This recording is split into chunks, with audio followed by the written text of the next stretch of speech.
Do you know what's dangerous? It's not always the person who tells you they don't like you. At least you know where they stand. The most dangerous person in your life is that person who is standing in front of you, smiling at you, telling you exactly what you want to hear, while quietly trying to get something from you. And the crazy thing is that people reveal their intentions to us all the time. Just that most of us don't just know what we are looking at. Think about the last time you met someone who seemed almost too nice to you. They were interested in everything you had to say. They laughed at your jokes. They agreed with you. They were constantly checking in. And at one point, you might have thought to yourself, wow, this person really likes me. Then eventually they ask for something, maybe a favor, maybe money, maybe introduction for you to connect them to someone, maybe even access to something you had. And immediately as it happened, that warm relationship started to make sense in your eyes. You started to connect the dots and to cut the teeth. But please don't get me wrong. It doesn't mean every nice person in your life has an agenda. That's very important to note because sometimes people are just nice. Sometimes people really care about you and people just want to be around you. But human behavior has patterns. And once you start noticing those patterns, you start understanding what human beings really want. You become much better at understanding what they mean. Because here's the thing, people can control their words much more easier than they can control their behavior. And if you've ever looked back at a situation that happened in your life and you've asked yourself like, how did I not see this happen? You are exactly who I'm making this video for. Smash that subscribe button and join the community because we are going to keep breaking down the psychology behind these weird, confusing, and sometimes downright ridiculous things people do every day. So if you're interested in those conversations, again, welcome to the community. Like, share, invite your friends to join as well. Now, let's get into the real crux of the matter. There are 7 psychological tricks I'm going to share with you that reveal what people actually want from you. So, I'm just going to direct you at what to look at when you're dealing with people. The first thing to look out for is to watch what changes when they need something from you. And I'm starting with this one because this is the easiest one even to notice, to recognize. That's why I'm starting with it. Pay attention to how someone treats you when they don't need something from you. Then watch what happens when they need something from you. Maybe they haven't texted you in 3 months. Then one random Tuesday, a random text comes in.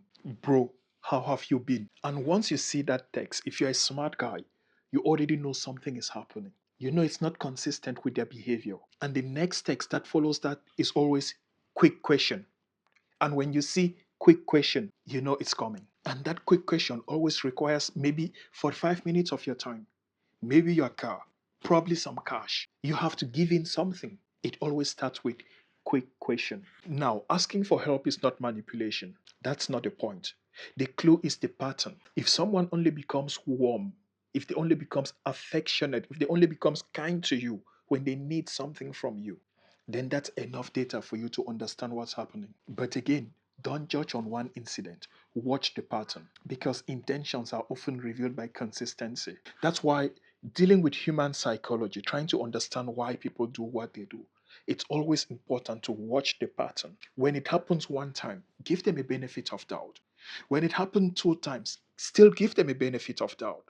But when it's happening 3 times, 4 times, that's already a pattern. It's not more a mistake. It's calculated and it's meant to get you. Now, the second thing to watch out is to pay attention what they ask about you. Because here's something interesting. Someone can ask you a lot of questions without actually being interested in you. They're interested in what you can give them. Someone who genuinely cares might ask, how are you today? Or how are you doing? And then actually sit or stand there and listen to your answer. Someone looking for an opportunity from you might ask, what do you do? Where do you work? How much do you earn? Where do you live? Who do you know? Are you single? Can you help me with something? And again, I want to emphasize none of those questions are automatically bad. Context matters, but watch what happens next. Do they become more interested after discovering you are useful? Because that's when the psychology gets interesting. Sometimes people are not connecting with you. They are connecting with your value. The third thing to look out for is to watch how they treat people who cannot help them. And this one is huge. Watch how they treat the waiter, how they treat the security guard, how they treat the cleaner, how they treat the cashier, the receptionist, the Uber driver. Those people you genuinely know they can't give them anything. Because come to think of it, when someone knows you are useful, they have to behave well because they might need you. Again, because they know you are useful to them. But what happens when there is nothing to gain? That's where you learn something. A person who is charming with the boss but rude with the employees is not learning you two different personalities. They are not showing you two different versions of themselves. They are simply showing you what they think different people are worth. And that's very important information to know because one day you might become the person they don't need anymore. And then you get to see which version of them shows up. The fourth thing to pay attention to is to watch the gaps between their words and their actions. This might be the biggest one. Someone tells you, I actually care about you, but they disappear whenever you need them. Someone says, I respect you, but constantly crosses your boundaries. Someone says, I want to help you, but somehow every conversation ends with you helping them. Words do matter.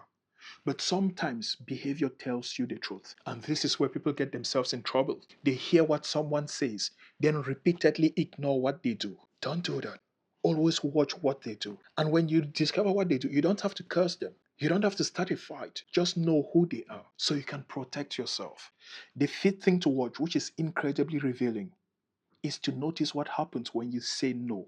When they request for something and you tell them no. Try saying no.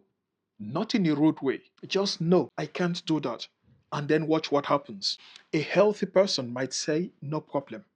Even though they're disappointed, it's normal. But someone who feels entitled to you might suddenly change. They guilt trip you. They become cold. They become angry. They go on to say things like, wow, I thought you were my friend. Some even go as far as saying, after everything I've done for you, now you have learned something. Your no did not create a reaction. Your no simply revealed expectations. This number six thing to watch out for, this one is very interesting. Pay attention to how they react when you stop chasing. And I know a lot of you watching this might have probably experienced it. You stop texting first. You stop initiating first. You stop asking to hang out. You stop trying to keep the conversation alive. And suddenly, they notice. And believe me, sometimes people don't miss you. Sometimes people miss the attention you are giving them. And that's always an uncomfortable realization because that attention can become part of the relationship's routine. So when you remove it, the other person then has to decide, do they actually want you in their life or they were just there for what you provided them? Again, don't go around playing mind games with people. Don't disappear just to see what they will do. Just notice what happens naturally when you are no longer doing the work. A relationship that collapsed the moment you stopped carrying it was only standing because you were the only one carrying it. And that's not a relationship. The number seventh thing to pay attention to, and this is the most interesting one, is to watch what makes them uncomfortable. Pay attention when you ask simple questions and someone suddenly, out of nowhere, becomes uncomfortable. Maybe all you ask is why, or simply what do you mean by that, or just what happened, and suddenly their whole energy changes. They avoid the question, they change the subject, they get defensive, they attack you for asking. Now, does that automatically mean they're lying? No, absolutely not. People get nervous for a lot of reasons, but discomfort is information. It's a reason to pay closer attention, not a reason to just accuse someone outright, but to pay closer attention. Remember, there is a difference between reading people and being paranoia. And that's why you don't have to turn this into paranoia, because this is very important. Once you learn about psychology, there is temptation to start seeing manipulation everywhere. Your friends take 2 hours to text back. You start thinking he's manipulating you. Your girlfriend looks away. You start thinking she's lying. Your coworker doesn't smile. You start thinking he's jealous. No, relax, bro. Relax. One behavior doesn't tell you someone's entire intentions. Patterns do. Look for repeated behavior. Look for context. Look at what happens over time. And most importantly, don't assume you know someone's mind. You're looking for clues. You're not looking for proof. The goal is not to become some human lie detector. The goal is to become less easily fooled. You don't need to know exactly why someone is behaving a certain way. Sometimes you just need to notice. Every time I set a boundary, this person gets angry. That's information. You don't need a psychological diagnosis. You need to set boundaries. You don't need to prove someone is manipulating you. You can simply decide. I don't like how this relationship makes me feel. Period.